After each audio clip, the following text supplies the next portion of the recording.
Ja estan aprovades les noves ordenances fiscals per al 2017, d'entre les quals destaca la nova taxa que sancionarà els pisos buits o la pujada de l'IBI a les grans superfícies. Les ordenances han estat aprovades amb el suport del PSC i el vot en contra de tota l'oposició, que retreuen al govern haver pactat, haver negociat els impostos i les taxes només amb els socialistes. També lamenten que s'anunciï una baixada d'impostos, ja que, segons diuen, hi ha serveis com la grua o la zona blava que s'han apujat.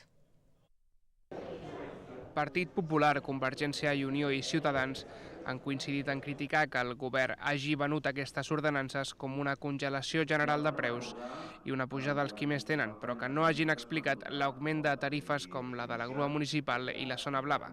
El president de Ciutadans, Juan Miguel López, ha insistit en la necessitat de baixar l'IBI per generar activitat econòmica. El portaveu de Convergència i Unió, Jordi Subirana, ha avisat que la modificació de l'IBI pot ser una mesura poc efectiva si els beneficiaris de la rebaixa als petits comerços són els propietaris dels locals i no els propis botiguers i negocis. El president del grup del PP, Juan Fernández, ha atacat l'executiu per no baixar impostos, tot i que diu la situació econòmica sigui millor que els darrers anys. A més, considera que la pujada de l'IBI a grans superfícies pot fer recular empreses que es vulguin instal·lar al terme municipal. El regidor de Badalona Democràtica, José Tellez, considera que el petit comerç i mitjà comerç és qui crea més llocs de treball i demana a l'oposició que no onegi la bandera de la por per pujar l'IBI a les grans superfícies. Si hi ha alguna causística particular on creem algun greuge que no és voluntat política de crear-lo, doncs que s'ho facin saber, i la veritat és que el diàleg ha sigut fructífer i ells no veuen malament aquestes ordenances. Per tant, no aixequem la bandera de la por sobre que les empreses marxaran o tot això, perquè nosaltres ja estem en diàleg.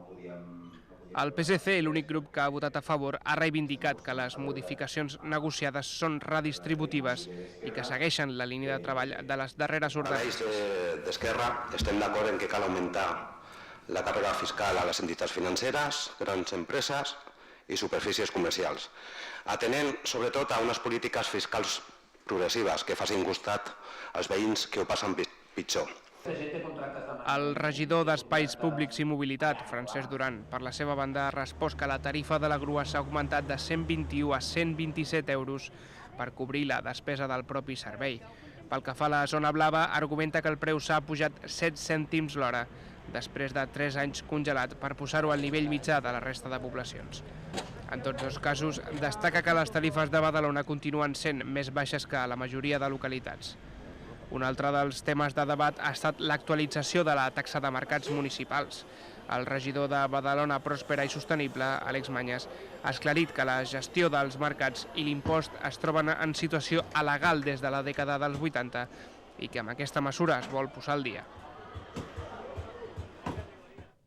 El ple també va aprovar la nova ordenança que pretén detectar els pisos buits. El reglament al qual està vinculada la nova taxa té com a objectiu fer aflorar 1.300 immobles desocupats que estan en mans de grans tenidors.